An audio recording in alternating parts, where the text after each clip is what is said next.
الايفنت بان انا دخلت في موكب على سفينه زي السفن تبقى القديمه الفرعونيه، مركبه فرعونيه،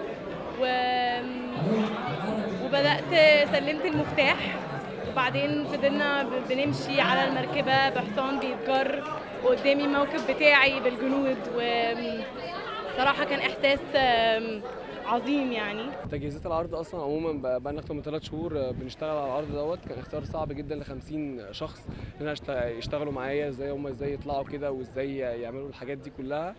اشتغلنا بروفات كتير وعملنا كاستنج كتير قوي. جاني ناس كتير قوي من اسكندريه، كنت رافض اصلا اي ممثل يجي لي تاني من بره اسكندريه، لحد ما جم من الناس هنا وعملنا معاهم العرض الجميل دوت، واخترناهم وعملنا لبس عشانهم وكده، ومشوا. انتوا شفتوهم مشوا ازاي في وسط الزحمه ديت، وانا ما كنتش متوقع دوت. انا كنت فاكر هنمشي والتامين بتاعنا يكون معمول، بس طبعا لا، الموضوع كان حلو. اهالي اسكندريه حابب بيهم قوي لدرجه الناس كانت بتطلع تزرغب بالموضوع، فدي كانت اكتر حاجه كانت ليا تعملها. هي البروفات بصراحه كانت صعبه جدا وتقيله علينا، واحنا ما كناش بننام وكنا بنطبق بالايام، كنا بنروح اماكن بعيده وكتيره جدا عشان مجموعنا كبير، فكنا محتاجين اماكن واسعه.